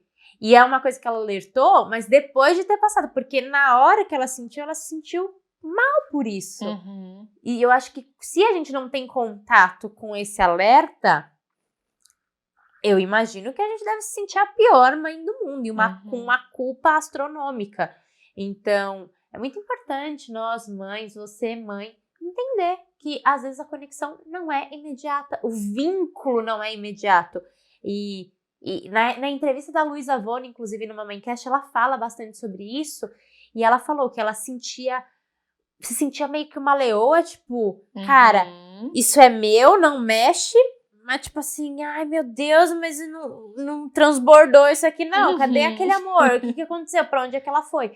Então ela traz a realidade dela na entrevista, tá aqui no Mamãecast, assista, e aí ela falou justamente isso que você já trouxe. Conforme a bebê dela foi crescendo, se desenvolvendo e trocando mais, o vínculo começou a crescer, e aí a balança do doar muito para a maternidade, de todos os desafios que a maternidade traz, começou a se reequilibrar, até que a maternidade, o amor, o vínculo, toda a conexão com o bebê começa a ficar muito maior, e aí, tipo, sim, a maternidade tem vários desafios, mas tudo que ela traz de maravilhoso, você fala, vamos ter 50 filhos, aí fala, só que não, peraí, vamos segurar. É tipo isso. E é isso, né, Dri? Assim, não sei se eu consegui fazer um resumo, mas é como você já tinha trazido essa questão do vínculo. Tem mais alguma coisa que você quer agregar sobre essa questão da conexão, do vínculo? Falei alguma besteira? Não, é isso mesmo. E acho que assim, né, Carol, mais do que a gente pensar que as pessoas não falam sobre isso, acho que é pensar o porquê que não falam. Exato, né? Isso é um bom ponto. Porque eu sempre falo assim, né, eu trago um pouco um recorte histórico, se a gente parar pra pensar, o quanto que a visão sobre a maternidade ela foi mudando ao longo do tempo, né? Então, antes, a visão que a gente tem hoje, ela é muito carregada do século XIX. Então, olha quanto tempo já passou e a gente ainda tem coisas de lá de trás, né? Porque foi mudando, assim, antes a gente tinha casamentos que aconteciam por negócios, né? Então, a própria relação conjugal já não era afetiva, né? Então, o nascimento dos filhos não tinha essa conotação de afeto, né? Então, a criança vinha para perpetuar o nome da família, os negócios da família, né? Então, as famílias tinham 11, 12 filhos, eram famílias ampliadas, né? E a gente já tinha essa divisão. O homem sai para trabalhar, a mulher cuida das coisas da casa, né? Então, dentro deste cenário em que os relacionamentos não eram afetivos, os nascimentos também não, e a mulher ficava em casa, o que acontecia? Quando a minha mãe ia tendo outros filhos depois de mim, eu ajudava a cuidar. Então, quando eu ia ter o meu, eu já tinha cuidado de 8 que vieram depois de mim, né? Então, não é que eu sabia cuidar porque é instintivo. Não, eu sabia cuidar porque eu já tinha feito isso várias vezes, né? E hoje, muitas vezes, o nosso bebê é o primeiro contato que a gente vai ter com o bebê, né? Perfeito. E a gente tinha muita questão da comunidade. Então, se eu não cuidasse de dentro da minha casa, eu ia cuidar da vizinha, né? Da pessoa que morava ali do lado, da minha tia, das outras pessoas, né? Então, essa dinâmica era muito mais presente, né? E, enfim, o tempo vai passando, culturalmente as coisas vão mudando. Por que a gente fala que a maternidade é política, né? Porque essa mudança começa por um movimento do Estado. Então, a gente começa a ter guerra, né? Precisa incentivar que nasçam novas crianças para populacionar de novas cidades, né? Entra o capitalismo. Então, a família deixa de ser pública e passa a ser privada. Então, se é privada, eu invisto tempo, eu invisto dinheiro e eu quero isso de volta, né? Então, se a gente vê novela, filme antigo, você vê os muros das casas eram baixos, não tinha campainha, as pessoas batiam palma e entravam. Então, essa vida em comunidade era muito mais presente, né? Então, disso, a gente vai tendo essa construção de instinto materno, que a mulher sabe fazer, mas não é, né? Tanto é que, né, nessa época, não tinha essa coisa de amar os filhos. Se fosse instintivo, a gente tinha desde sempre. Né? Desde que o mundo é instinto, né? Então não é uma construção social, né? E aí com todas essas movimentações que vão acontecendo, principalmente com mortalidade infantil muito alta, porque não tinha saneamento, tinha amamentação cruzada, que assim, eu amamento seu filho, você amamenta o meu, isso não pode, né? Então tinha muita amamentação cruzada, na época da escravidão, amas de leite, né? Então a mortalidade infantil era muito alta. E aí começa a revolução na saúde, que você começa a falar mais de prevenção, né? Aí o Estado chega e fala, olha, a responsabilidade de diminuir a mortalidade infantil é sua, né? Aí começa a falar do aleitamento, aí começa a trabalhar esse vínculo da mãe, e aí ser mãe passa a ser um status social. Então a gente vê muito também em filmes e novelas antigos. Daí vem essa ideia de que ter filho segura casamento. Interessante. Né? Por quê? Porque tinha esse status social, as mulheres que não podiam sofriam muito. Então, os maridos escolhiam mulheres que tinham ali capacidade de serem, de gerar muitos filhos, muitas crianças. Se não gerava... Casamentos meninas novas. Se a mulher demorava para engravidar, o marido podia devolver, né? Então, depois entra a questão do divórcio, que até então também não podia. Então, a gente vai tendo várias mudanças que vão contribuindo para essa mudança do papel de mãe, né? E começa com o movimento político, né? Das mudanças políticas que foram acontecendo na sociedade. Então, com o capitalismo, com a medicina higienista, com várias coisas que vão dizendo, olha, a vida do seu filho é responsabilidade sua. Então, ser mãe começa a ter esse status social, né? E aí entra um movimento feminista que vai começar a questionar, fala, mas e se eu não quiser? Né? Aí a mulher começa a entrar no mercado de trabalho, e aí começa esse questionamento também. Então, como que eu dou conta de estar no mercado de trabalho, mas também de dar conta de ser mãe dentro de casa, né? E aí, aos pouquinhos, começam a vir outros movimentos também que questionam esse papel social da mãe como algo relevante, né? Como algo que tinha essa importância social. Então, a mulher que tinha valor socialmente era que tinha filho, né? E é isso que a gente carrega até hoje, né? Então, várias mudanças já aconteceram, né? Hoje a gente está muito mais ativamente no mercado de trabalho, mas a gente vem dessa construção. Então, a gente tem essa crença de que o vínculo é natural e instintivo por conta disso, né? Porque isso é imposto pra gente ao longo do tempo. E aí, hoje, com as redes sociais, a gente já tem mais espaço para falar sobre isso, né? Até por isso que a psicologia demorou tanto tempo para crescer dentro da área, né? Para ter um espaço, né? Então, eu acho que quando a gente fala do vínculo, eu falo que não tem como a gente falar de vínculo sem considerar o contexto histórico. Perfeito. Né? Como que a gente chegou na construção que a gente tem hoje. E aí, se a gente parar pra pensar, aí vai fazendo todo sentido.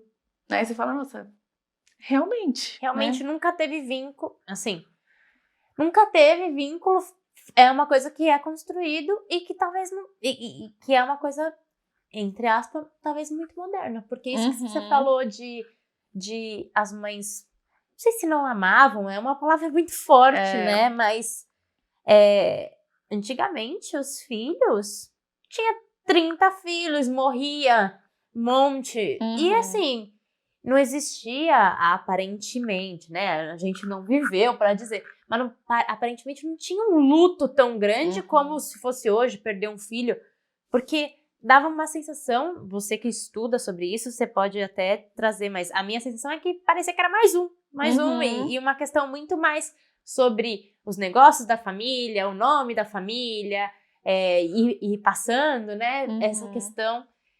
Então, eu nunca tinha parado pra pensar nessa linha de raciocínio e faz total sentido. E às vezes, assim, como o índice de mortalidade era muito alto, tem alguns autores que falam assim, elas não se vinculavam porque morria muito, ou as crianças morriam muito por não ter o vínculo. Interessante Porque como tinha esse índice muito alto, as crianças não faziam parte da família muitas vezes nos primeiros anos de vida. Então, muitas eram criadas por amas de leite, na época da escravidão, ou por famílias de baixa renda. Então, a criança, ela passa a fazer parte da família quando ela já tinha passado desse risco da mortalidade. Olha só. Aí ela entra. Por isso que a gente tem as questões com desenvolvimento infantil também, né? Isso repercute também até hoje. Então, isso faz diferença, né? Porque não é que não tinha amor, não tem como a gente dizer se tinha ou não. Mas a construção do vínculo, ela partia de um lugar diferente, né? Hoje, como os relacionamentos também são pelo vínculo, pelo afeto, pelo amor, então a gente já coloca essa criança como um resultado deste amor. Né? Então a gente põe na internet, 1 mais 1 é igual a 3, né? De 2 corações, um só se fez. É isso. Né? Então, e hoje aí tem a obrigatoriedade de ter esse amor, porque se é uma soma, tem que somar, como tá vazio ali. E tirar esse peso de calma, não tá vazio, tá construindo, você vai construir, calma, relaxa, que vai ser construído. É um alívio. Né? Demais. E sem julgamento de outras mães, né? Porque às vezes eu posto alguns vídeos assim no Mamancast e aí eu percebo que outras mães falam: nossa, mas como assim? Rola, né? A sociedade é assim, a gente julga. Gente, calma, acolha também. A mãe, ela não tá se sentindo bem, porque tem essa pressão social desse vínculo e desse amor gigantesco e da mulher parir, já tá fazendo escova no cabelo, trabalhando, com a casa impecável. A gente tem ainda essa pressão social de dar conta de tudo e ser a Mulher Maravilha, e de amar o filho mais que tudo, e de não fazer chorar, e de estar 100%, dormir a noite inteira. Tem uma pressão surreal, né? E muitas vezes a gente não se acolhe, né? A gente se julga e fala, nossa, mas como assim você não ama o seu filho? Nossa, isso não existe. E aí somos um pouco duras, né? Com nós mesmos. Então, só quem passa, e por isso que eu acho que tem um grupo que tá mais ou menos todo mundo na mesma fase, é mais fácil do que pegar mães aleatórias, que cada um tá numa fase que às vezes esquece que a gente já passou por isso, né? Sim. Então é um ponto bem de muita importância. Bom, na amamentação a gente já falou também bastante que essa questão do vínculo, que essa questão dos benefícios do aleitamento, né? Mas vamos só dar uma reforçada, assim, do por que você acha que as mães... Você já falou que muitas vezes a amamentação está relacionada com o seu relacionamento lá atrás, antes de gestar, e do apoio do marido, né? Durante a gestação. Por que você acha que muitas mães desistem de amamentar, mesmo sabendo os benefícios? Tem vezes que é por falta de conhecimento, de fato, ou no primeiro desafio já quer deixar pro lado. E também, principalmente, as mães que querem muito e de fato fazem de tudo e mais um pouco e não conseguem. Como lidar com essa frustração de não conseguir? Porque também hoje em dia eu vejo que tem um julgamento muito forte para aquela mãe que não amamentou. Tipo, nossa, mas Você nem tentou? Ah, mas você podia, né? Ah, mas já quis da fórmula. E às vezes a mulher, tipo, chegou no limite dela e fez o máximo dela, né? Não é o máximo de todas as opções, esgotou todas as opções, porque às vezes é o possível. Aí acho que nesse caso também... Gente, maternidade é tudo, né? Tudo é ideal e é o possível. Não tem como sair desses dois pontos. Mas fala um pouquinho desse ponto, que eu acho que é bem importante na amamentação. E nisso, assim, do que é possível, eu falo, assim, um dos temas que às vezes a gente traz é a questão das avós, né? Sim. E eu falo muito isso, assim, né? Que às vezes as gerações anteriores à nossa vão chegar e vão falar assim, nossa, mas na minha época não tinha nada disso, né? Quanta frescura! Quanta frescura e não sei o quê. E aí eu gosto de trazer sempre essa parte histórica por isso mesmo. Perfeito. Realmente não tinha, porque era outra realidade, né? Eram outras cobranças, era um outro movimento. E aí nessa parte da amamentação costuma ser também um dos temas que tem bastante essa dificuldade, às vezes com gerações anteriores. Sim. Né? Então, o que acontece? Assim, quando a gente pensa na amamentação, eu falo que da parte emocional é um dos processos também difíceis, né? Porque exige da mulher uma doação, né, e uma disponibilidade que é muito complicada. Perfeito. Né? E tem várias questões que vão impactar. Então, de novo, tem a parte fisiológica, Sim. né? Às vezes tem uma mastite, às vezes machuca, tem um ferimento, enfim, várias questões. Mas tem também a parte emocional, né? E que vai depender, então, de vários fatores que eu tenho ali ao redor, né? Então, se eu tenho rede de apoio, se eu não tenho, né? Se eu tenho pessoas que me incentivam, né? E que ajudam, que estão ali disponíveis. Então, a privação de sono, o começo, né? O bebê não tem um padrão, tem o que a gente fala, né? A sucção não nutritiva. Então, tem horas que o bebê vai estar no peito. Seu peito de chupeta, tira esse menino do peito. Aí você fala, meu Deus do céu, e agora, né? Então, tem várias coisas assim, e exige da mulher uma disponibilidade que é muito difícil, né? E aí a rede de apoio para a amamentação é uma das coisas que vai contar bastante, né? Então, a gente fala assim que a rede de apoio ela tem que fazer o que a gente chama de holding, que é um abraço mesmo, né? Então, quando o bebê nasce, as pessoas querem olhar para o bebê e a mulher fica ali de escanteio, né? E a gente fala que nesse comecinho, especialmente nos 3 primeiros meses, você tem que cuidar da mãe para que ela tenha condições de cuidar dessa criança. Então, é muito difícil eu amamentar se eu não comi, né? Eu dar banho se eu mesma não tô conseguindo tomar um banho direito.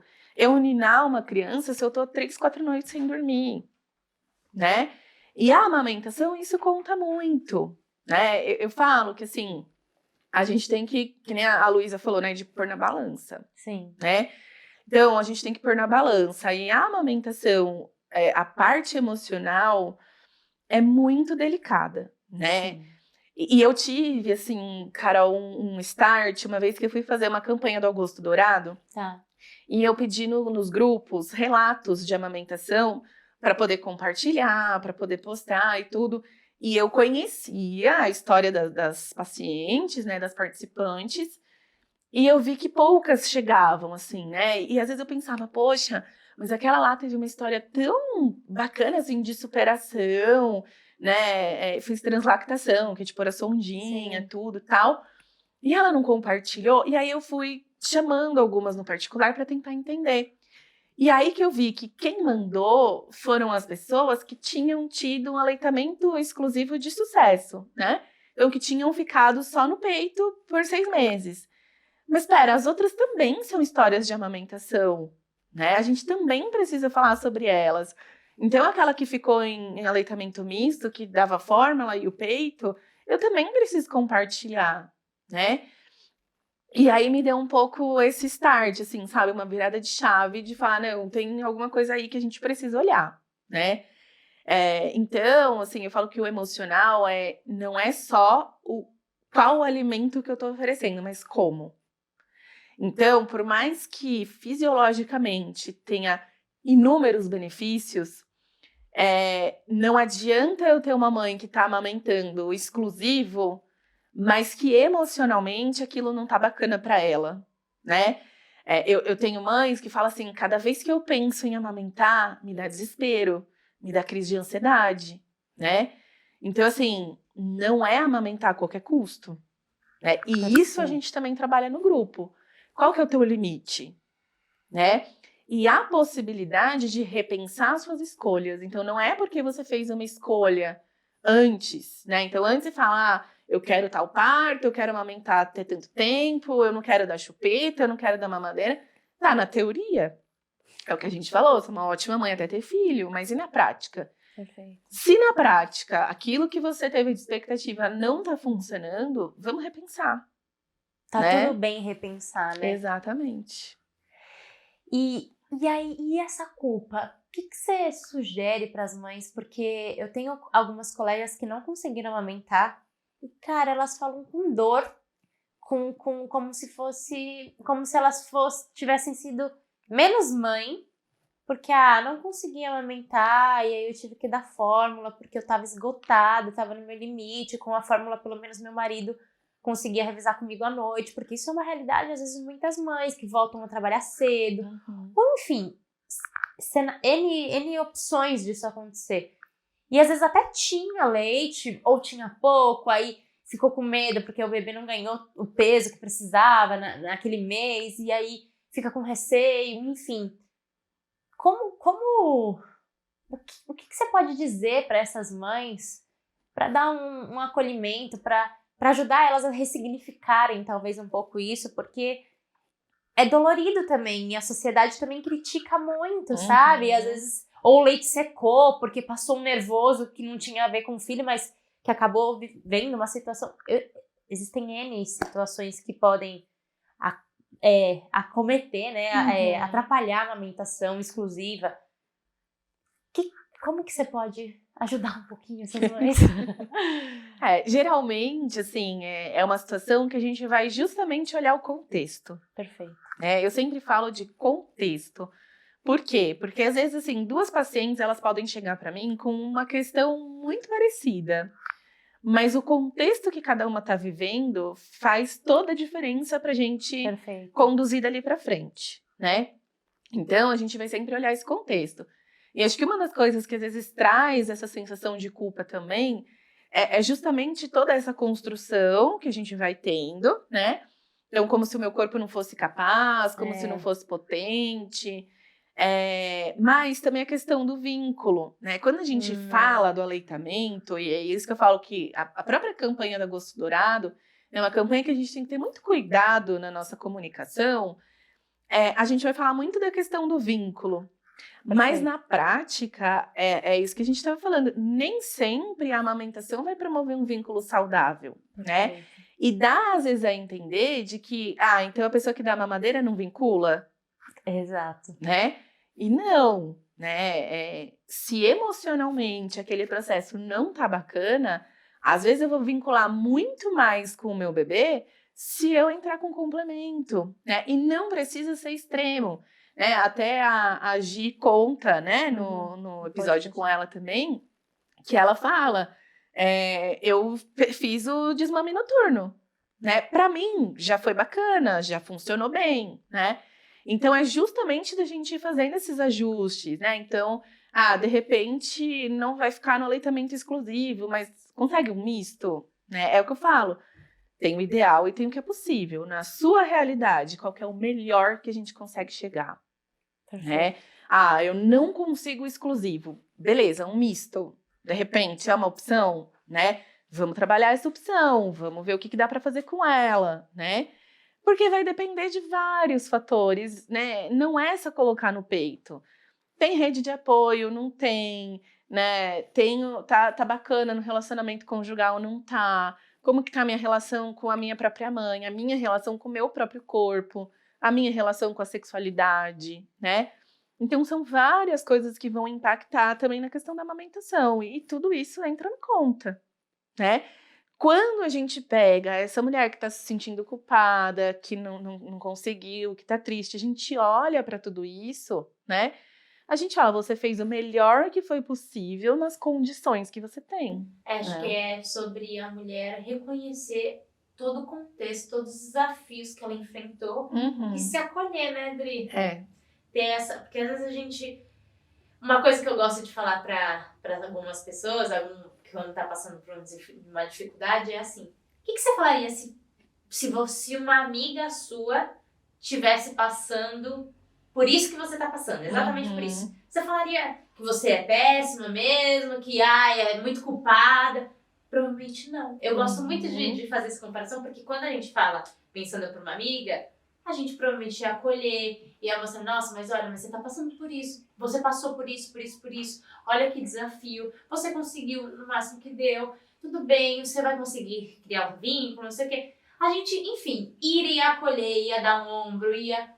Aí quando é com a gente, é só chibatada, né? Sim. Então, mulher, pensa talvez sobre essa ótica, porque quando a gente pensa pro outro, a gente tem muito mais compaixão, a gente é muito mais acolhedora, a gente ama muito mais. Aí quando é com a gente, a autopiedade vai lá pra conchinchina, né? Sim, é verdade. Literalmente. Então, eu acho que isso de ver o contexto faz toda a diferença pra gente conseguir, não é um recorte, né? É o global ali que realmente não funcionou. Odri, e pra gente finalizar, a gente já falou bastante sobre isso, mas eu acho que é bem importante a gente reforçar alguns pontos de família e rede de apoio pós-parto, que você já disse, que a gente assume outros papéis, que às vezes a rede de apoio é uma rede de apoio muito boa, maravilhosa, que, nossa, salva a nossa vida, ou às vezes é uma rede de apoio que a gente tem vontade de mandar lá para o dos infernos, que só julga, só fala, só quer dar pitaco. Ou às vezes é uma rede de apoio mista, porque, na verdade, eu acho que no fundo, pelo menos no meu caso, foi mais positiva do que negativa, mas tinha vezes também que, pelo amor de Deus, rolavam umas faíscas, assim. Como que a mulher lida com tudo isso, com esse novo papel na família?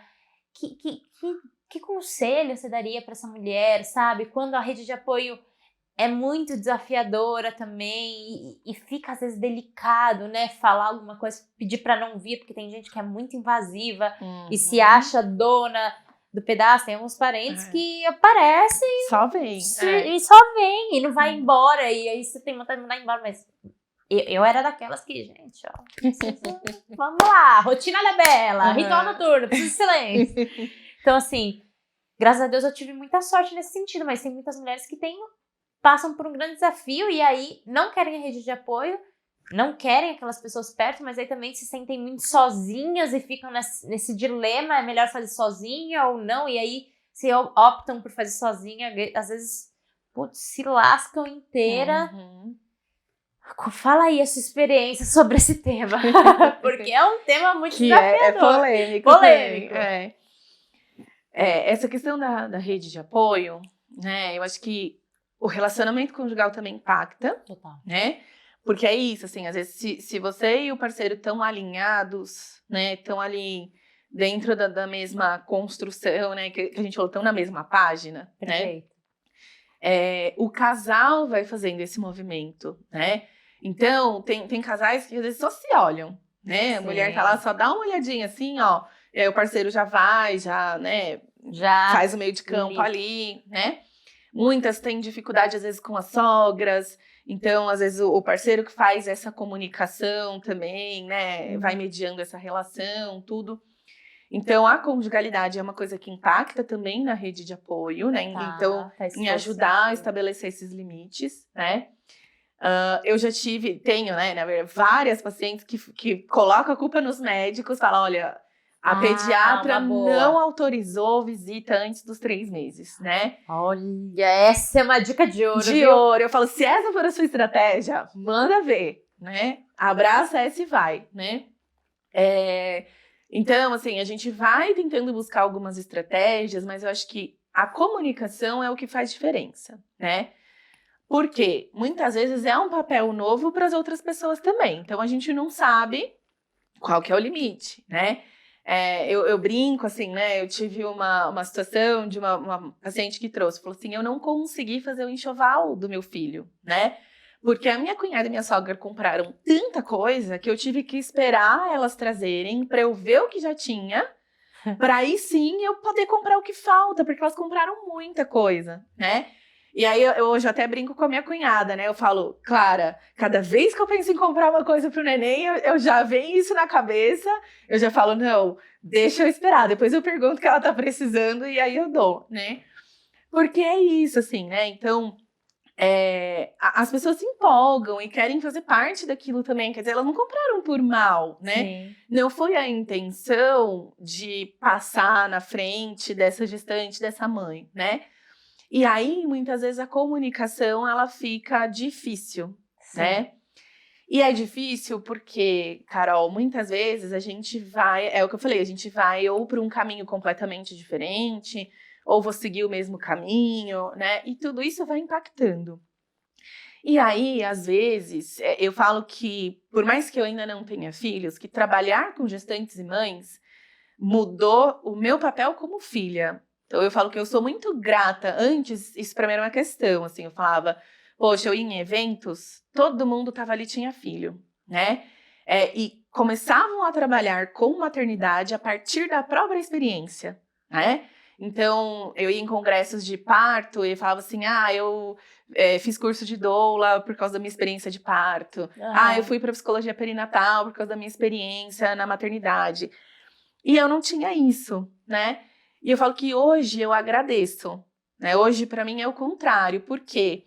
Porque eu consigo perceber muita coisa, sabe? Eu falo que se eu não tivesse tudo isso, eu ia ser a mãe que ia idealizar até o último fio de cabelo, Sim. né? E mudou a minha relação com a minha própria mãe, né? De eu conseguir olhar para a história, né? Tanto dela quanto do meu pai de uma outra perspectiva, né? E isso faz diferença. Então, no começo, assim, eles também acompanhando o meu trabalho conseguem hoje ter uma percepção completamente diferente também, né? Por quê? O que acontece? Eu vou escolher um parto diferente do que minha mãe teve. Eu vou escolher uma amamentação diferente do que a minha mãe teve. A minha mãe teve uma cesárea agendada, não conseguiu seguir com a amamentação por toda a cultura que tinha na época, né? A minha escolha vai ser outra. E às vezes a gente tem, né? A nossa cabeça hoje é muito numa dicotomia, assim, certo e errado, bom ou ruim, né? Então a gente é muito cheio de condições, né?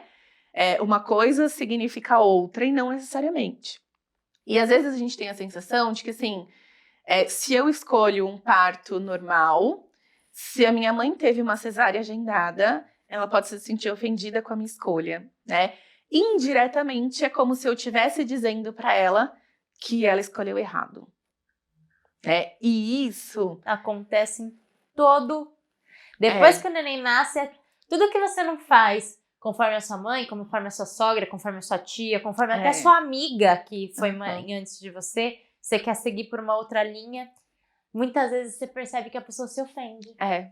Se sente indiretamente criticada, né? Interessante isso. Então, eu acho que a maneira que a gente vai comunicando essas escolhas faz diferença, né? Então, de dizer assim, né? Hoje, eu não tive filhos ainda, mas conforme eu fui trabalhando isso dentro de casa, meus pais foram acompanhando palestra, aula, curso, tudo, eles foram já internalizando esse movimento, né? Que não era uma ofensa a eles, Exato, né? Então, assim, quando, por exemplo, a minha mãe teve uma cesárea agendada, se eu chego para ela e eu começo a falar de todos os benefícios do parto normal e tudo mais, primeiro, assim, é muito interessante que quando eu comecei a trabalhar com isso, depois de 25 anos, né? O meu pai foi se dar conta que ele passou pela violência na hora do parto, de não poder entrar para acompanhar, mesmo tendo autorização para isso. Olha né? só. Então, quer dizer, é muito difícil, às vezes, para depois de tantos anos, a mulher se dar conta de que talvez ela tenha vivido uma violência no parto dela. E é difícil entrar em contato com isso, né? Então, essas escolhas, elas têm uma série de significados por trás também que vão impactar nessa relação, né? Então, quando eu me comunico de uma forma diferente, que eu falo, olha, eu respeito a sua escolha, o que você fez lá atrás. De novo, você fez o melhor que você podia nas condições que você tinha na época, mas a minha condição hoje é diferente, né? E você acha que é importante a gente se posicionar, Adri? Eu acho. Quando rola esses pitacos ou essas comparações, tipo, ai, mas eu fiz assim e funcionou. Você tá sofrendo à toa. Porque eu já ouvi muito isso. Não no meu caso diretamente, mas rola, né? E aí eu percebo que muitas mães às vezes ficam tipo, ai, vou engolir seco, não vou falar. Ou você acha que é melhor... Você acha que pra saúde mental da mãe é melhor ela expor e com educação, óbvio. Ou então se tivesse que ser sem educação, porque às vezes a gente explode mesmo. Mas de preferência com educação. E posicionar, como você tá falando, tudo bem, eu entendo, foi sua escolha, mas a minha escolha, com base nisso, é isso. Ou às vezes sem justificar com base, porque às vezes a pessoa, porque eu sou a mãe, então quem cria sou eu agora. Você acha que é importante ter esse posicionamento, ou é melhor tacar pra debaixo do tapete? O que você acha de modo geral? Olha, eu costumo falar para as pacientes que depende, eu brinco com elas, eu falo, escolham suas batalhas, né? Perfeito. E aí é muito relativo, assim, né? Depende de qual relação que eu tenho com essa pessoa. Tá. Né? Então, ainda que seja mãe, que seja sogra, mas qual frequência que você vê essa pessoa? Tá. Quanto tempo vocês passam juntas? Se eu vejo a minha mãe uma vez por mês, um dia, ela vem um sábado e passa um sábado na minha casa, vai embora, eu vou ver de novo daqui a um mês. Será que vale o desgaste? Sim. Porque vai rolar um desgaste, isso desgasta. Né? Agora, se é uma pessoa que faz parte da minha rotina, que tá ali constantemente, que eu vou ver 3, 4 vezes por semana ou toda semana, então talvez é uma relação que a gente vai precisar investir um pouco mais nesse diálogo, né? Perfeito, você vai precisar se posicionar um pouco mais, porque o impacto que isso tem para você também é muito maior, né? Muito bom. Então, a gente vai considerando esses pontos, assim, sabe? E não é o que eu falo muitas vezes, mas como, né? Então, a maneira com que eu vou pontuar também faz diferença, né? Perfeito. E muitas pacientes, às vezes, vão se sentir ofendidas também pelo que a mãe fala, né? Mas é a gente ter essa compreensão também de que é outra geração, de que eram outras informações, de que também não tá falando por mal. Então, tudo isso que a gente tá falando aqui são informações que a maioria das pessoas não tem, né? Exato. Então, o maternar tá muito diferente hoje em dia, né? Então, quando a avó... Normalmente são as avós o maior empecilho, né? Então, quando chega e vem dar um palpite, vem falar alguma coisa, a mulher tá vulnerável, né? A puérpera tá numa posição de maior vulnerabilidade. Então, por isso que a gente fala da importância do parceiro fazer essa mediação, ou de ter alguma pessoa ali que seja essa barreira, né? Que vai filtrar o que vai chegar.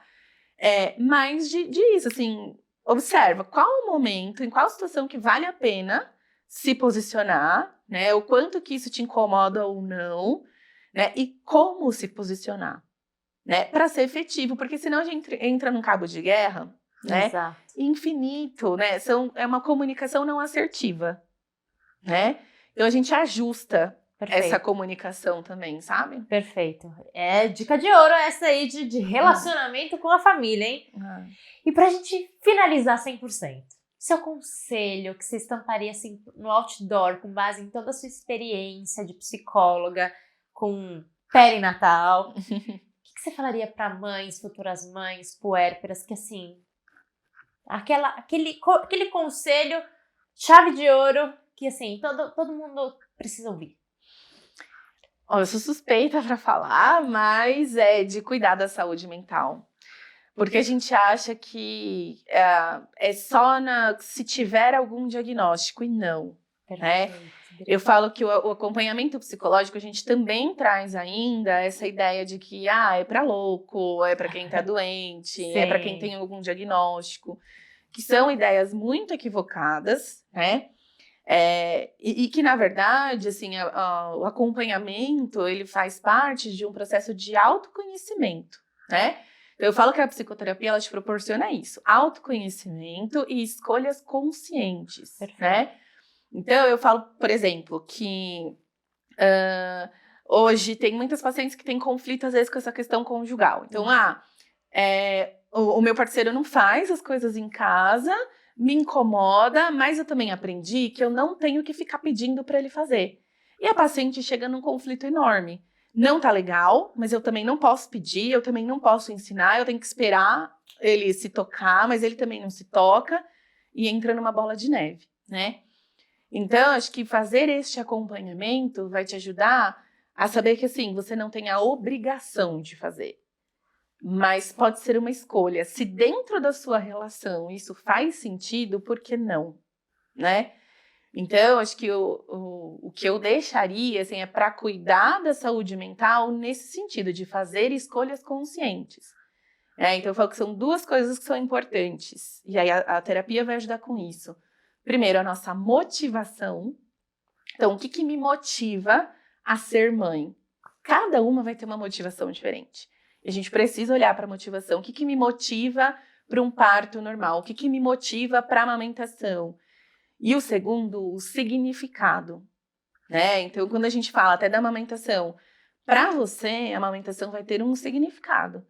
Para outra pessoa, é outro. Para outra, é outro. Então, além do contexto, o significado faz toda a diferença na hora de eu fazer minhas escolhas, né? Perfeito. Porque se para você o significado ele é importante, ele tem um peso que para outra pessoa não tem, então, mesmo que o contexto às vezes seja parecido, mas o significado é diferente, as suas escolhas vão ser diferentes também, né? Então, acho que são 2 pontos, assim, né?